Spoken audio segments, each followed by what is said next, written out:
সারাটা দিন মেসেঞ্জারে চ্যাটিং করেন, কথা বলেন, খাইয়া না খাইয়া টাইম পাস করতেছেন। পাশের বাসার ভাবি এসে যদি বলে দেখো তো আমার মেসেঞ্জারের মধ্যে কি যে হইছে বুঝতেছি না, হা করে তাকিয়ে থাকেন। আপনি কি জানেন মেসেঞ্জারে সিক্রেট এবং মজাদার কিছু সেটিংস রয়েছে? আমরা অধিকাংশ লোকেরাই জানি না। যদি জানতাম তাহলে কিন্তু মেসেঞ্জারে আরো বেশি মজা পাইতাম, অন্যদেরকেও উপকার করতে পারতাম। তো আসেন মজাদার কাজগুলো শিখে আসি। আমি মূল ভিডিওতে চলে আসলাম সবচাইতে গুরুত্বপূর্ণ সেটিংস আপনাদেরকে শেখানোর জন্য।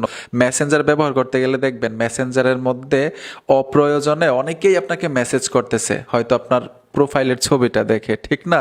তো আপনি চাচ্ছেন না যে আপনি যাকে চিনেন না অথবা অন্য কেউ আপনার ফ্রেন্ড ছাড়া আপনাকে কেউ মেসেজ করুক। এটা কিভাবে সম্ভব? আপনি চাইলেই কিন্তু অফ করে রাখতে পারবেন, যে কেউ আপনাকে মেসেজ করতে পারবে না মেসেঞ্জারের মধ্যে। তো এটা কিভাবে করবেন? মেসেঞ্জারে চলে আসবেন, আসার সাথে সাথেই উপর থেকে 3 লাইনে টাচ করতে হবে। তো আমি 3 লাইনে টাচ করে দিলাম। এখান থেকে সেটিংসে চলে আসবেন। সেটিংসে আসার সাথে সাথে নিচে চলে আসবেন, নিচে লেখা আছে প্রাইভেসি অ্যান্ড সেফটি, এই অপশনটাতে ট্যাপ দিবেন। তো আমি প্রাইভেসি অ্যান্ড সেফটিতে চলে আসলাম। এইখানে লেখা আছে মেসেজ ডেলিভারি, তো এই অপশনটাতে ট্যাপ দিবেন। ট্যাপ দেওয়ানোর পরে এখানে 3টা অপশন পাবেন। এখানে দেখুন people with your phone number, আপনি চাইলে কিন্তু এটা অফ করে রাখতে পারেন। এই যে দেখুন আমি এখানে ট্যাপ দিলাম ডোন্ট রিসিভ, মানে আপনি অফ করে রাখতে পারবেন, আবার চাইলে মেসেজ রিকোয়েস্ট দিয়ে রাখতে পারবেন। মেসেজ রিকোয়েস্ট হচ্ছে উনি আপনাকে মেসেজ পাঠাবে ঠিকই, নোটিফিকেশনে শো করবে না। পরে গিয়ে মেসেজ রিকোয়েস্ট একটা সেটিংস আছে, ওইখানে গিয়ে আপনি দেখতে পারবেন যে আপনাকে কেউ কোনো কিছু লিখেছে কিনা। তারপর দ্বিতীয় অপশনটা হচ্ছে friends of friend on Facebook, মানে হচ্ছে ধরুন আপনি যেই ফেসবুক অ্যাকাউন্ট দিয়ে মেসেঞ্জারটা ব্যবহার করতেছেন সেই ফেসবুকের মধ্যে যতগুলো ফ্রেন্ড থাকবে তাদের ফ্রেন্ডেরা আপনাকে মেসেজ পাঠাতে পারবে। আপনি কি এটা সম্মতি দিচ্ছেন? যদি না দিয়ে থাকেন এখানে টাচ করে দিবেন, মানে আপনার বন্ধুরা আপনাকে মেসেজ পাঠাতে পারবে। যদি সম্মতি থাকেন এখানে চ্যাটে দিয়ে রাখবেন, যদি না থাকেন যে মেসেজ করতেই পারবে না, ডোন্ট রিসিভ দিয়ে রাখতে পারেন। এইটার মধ্যেও কিন্তু মেসেজ রিকোয়েস্ট দিয়ে রাখতে পারেন। আপনার বন্ধুরা মেসেজ করবে ঠিকই, পরে দেখতে পারবেন মেসেজ রিকোয়েস্টের মধ্যে গিয়ে কে কি লিখছে। তো এখান থেকে আমি ব্যাক চলে আসব। তারপর হচ্ছে নিচে একটা অপশন আছে, এই অপশনটার উপর ট্যাপ দিবেন। এইখানেও কিন্তু মেসেজ রিকোয়েস্ট দিয়ে রাখতে পারেন।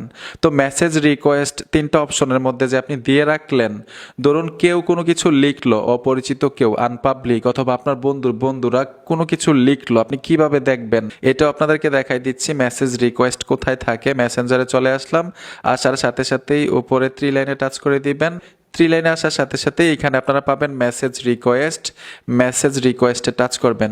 এখান থেকে আপনি দেখতে পাবেন আপনার বন্ধুরা অথবা আপনি যাকে চিনেন না, অপরিচিত কেউ কোনো কিছু লিখেছে কিনা। যারা মেসেঞ্জার ব্যবহার করেন এই সেটিংসটা জানতেই হবে। অনেক সময় দেখবেন মানে বিভিন্ন অ্যাকাউন্ট থেকে প্রচুর পরিমাণ কল দিচ্ছে, প্রচুর পরিমাণ ভিডিও কল দিচ্ছে, মেসেজ দিচ্ছে। আপনি চাচ্ছেন না যে উনি আপনাকে ভিডিও কল দেখ, অডিও কল দেখ। এই সেটিংসগুলো যে আমি করলাম এগুলো হচ্ছে মেসেজ দিতে পারবে না, আপনাকে কিন্তু কল করতে পারবে, ঠিক না? এখন আপনি চাচ্ছেন না যে উনি আপনাকে কল দেখ, আবার ব্লক মারতেও পারতেছেন না, ব্লক মারলে উনি রাগ করবে হয়তো আপনার সাথে, ঠিক না?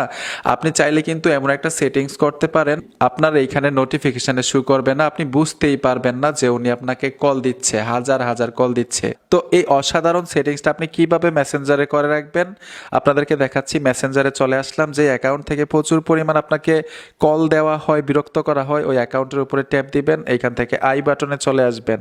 তো আমি আই বাটনে চলে আসলাম, আসার সাথে সাথে এইখানে দেখুন মিউট লেখা আছে, আমি মিউটে ট্যাপ দিব। এইখানে দেখুন mute message and call notification, এই অপশনটার উপরে ট্যাপ দিয়ে দিবেন। ট্যাপ দিয়ে ওকেতে চলে আসবেন। আমি ওকেতে ট্যাপ দিব। এখানে কিন্তু আপনি টাইম সেট করেও করতে পারেন, আমি আনলিমিটেড করব, আনলিমিটেড করে ওকেতে চলে আসব। এখন এই অ্যাকাউন্ট থেকে যতই আমাকে কল দেখ আমার নোটিফিকেশনে আসবে না, আমি বুঝতেও পারবো না। মজার বিষয় হচ্ছে এই অ্যাকাউন্ট থেকে যে আমাকে কল দিবে উনি তো ভাববে আমাকে কল দিচ্ছে, আমি হয়তো মানে কল রিসিভ করি না, উনি এইটা বুঝবে না যে আমি মিউট করে রেখেছি। এখন আপনাদেরকে মেসেঞ্জারের ইন্টারেস্টিং একটা সেটিংস দেখাবো। ধরুন আপনি যে আমার ভিডিওটা দেখতেছেন, হঠাৎ আমার মোবাইলটা আপনার হাতে নিয়ে গেলেন, মেসেঞ্জারে এসেই দেখতে পারবেন যে আমি কার কার সাথে কথা বলি, কোন কোন অ্যাকাউন্ট আমার সাথে অ্যাক্টিভ আছে, ঠিক না? মেসেঞ্জারে এমন একটা সেটিংস আছে, আপনার প্রিয় অ্যাকাউন্ট হিডেন করে রাখতে পারবেন, মানে লুকিয়ে রাখতে পারবেন, কেউ বুঝতেই পারবে না হঠাৎ হাতে নিয়ে আপনি কার সাথে কথা বলেন অথবা ওনার সাথে কথা বলতেছেন কিনা। এটা কিভাবে সম্ভব? সোজা মেসেঞ্জারে চলে আসবেন, আসার সাথে সাথেই এইখানে দেখুন 3 লাইন অপশন, একইভাবে 3 লাইনে আসতে হবে। 3 লাইনে আসার সাথে সাথে সেটিংসে চলে আসবেন, ঠিক একইভাবে এইখান থেকে আপনার প্রাইভেসি অ্যান্ড সেফটি এই অপশনটাতে ট্যাপ দিবেন। ট্যাপ দেওয়ার পরে এখানে দেখুন হিডেন অ্যাকাউন্ট লেখা আছে, আপনারা হিডেন অ্যাকাউন্টে চলে আসবেন। এইখানে পাবেন প্লাস আইকনে ট্যাপ দেওয়ার সাথে সাথেই প্রত্যেকটা ফ্রেন্ডস এখানে শো করবে, মেসেঞ্জারে যতগুলো অ্যাক্টিভ থাকবে। এইখানে দেখুন আমি নীলপরি, ওনাকে আমি হিডেন করে রাখবো, আমি হিডেন করে দিলাম। এখন যদি আমার মোবাইলটা আপনি হাতে নেন, মেসেঞ্জারে চলে আসেন, বুঝতে পারবেন না যে আমি ওনার সাথে কথা বলি কি না, আমি লুকিয়ে রেখেছি। এখন কিভাবে আবার এইখানে আনবেন? হোম পেজের মধ্যে একইভাবে ওই সেটিংসে চলে যাবেন, আনহিডেন করে দিলেই আবার এইখানে চলে আসবে। আর ওইখানে গিয়েও কিন্তু আপনি ওনার সাথে চ্যাটিং করতে পারবেন, কথা বলতে পারবেন। বন্ধুরা, আশা করি সহজেই বুঝতে পেরেছেন সেটিংসগুলো। ভিডিওটা দেখে যদি একটু উপকার হয়ে থাকে অবশ্যই সাথে থাকবেন। দেখা হবে নতুন ভিডিওতে। আল্লাহ হাফেজ।